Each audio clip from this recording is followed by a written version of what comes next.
एक गांव था जिसका नाम था श्मशानपुर। वहां था एक पुराना बरगद का पेड़ में बसी थी एक शापित आत्मा।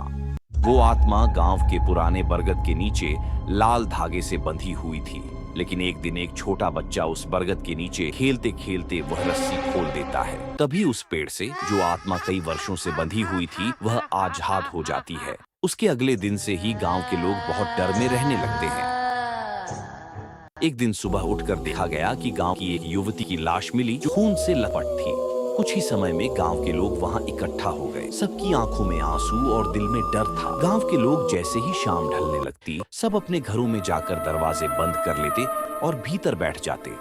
बाहर से आत्मा के रोने की आवाज आती रहती। अगली सुबह देखा गया कि बरगद की डाली से एक लटकता हुआ शव झूल रहा है। गांव के लोग निराश और हताश हो गए। कुछ ने तो गांव छोड़कर दूसरे गांव जाना शुरू कर दिया। लेकिन एक दिन एक व्यक्ति उस रास्ते से गुजर रहा था। तभी उसे एहसास हुआ कि इस गांव में एक अतृप्त आत्मा है। साधु ने यह समझते ही बरगद के नीचे डेरा डाल दिया। लेकिन आत्मा उससे भी ज्यादा शक्तिशाली थी, तो उसने सोचा कि सीधे सीधे युद्ध करना सही नहीं होगा।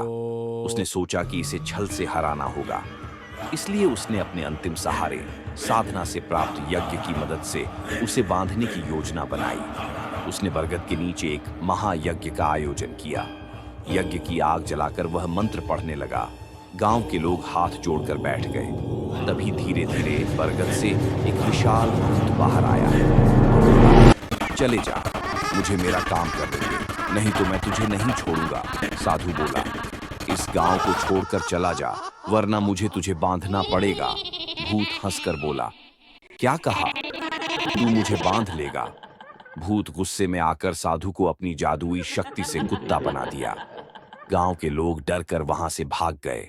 घर जाकर सोचने लगे, लगता है हमारी जिंदगी अब ऐसे ही खत्म हो जाएगी। उधर दूसरी तरफ इस खबर को एक तांत्रिक ने सुना और वह श्मशानपुर की ओर रवाना हो गया। वह एक दिन बाद श्मशानपुर के बरगद के नीचे पहुंचा। वहां जाकर बैठा। उस समय शाम के 4 बज रहे थे।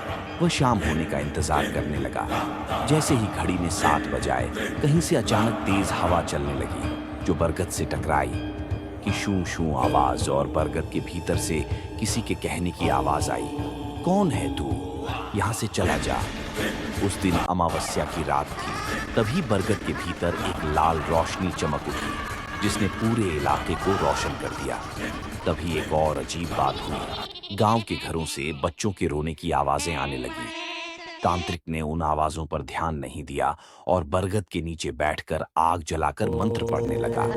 मंत्र की वजह से आत्मा जोर जोर से चीखने लगी। कुछ देर तक ऐसे ही मंत्रोच्चारण चलता रहा जिससे आत्मा जमीन पर आ गई। तांत्रिक ने यज्ञ की आग और मंत्र से आत्मा को वश में किया और फिर उसे बोतल में कैद कर लिया। फिर वह धीरे धीरे बोतल लेकर वहां से चला गया।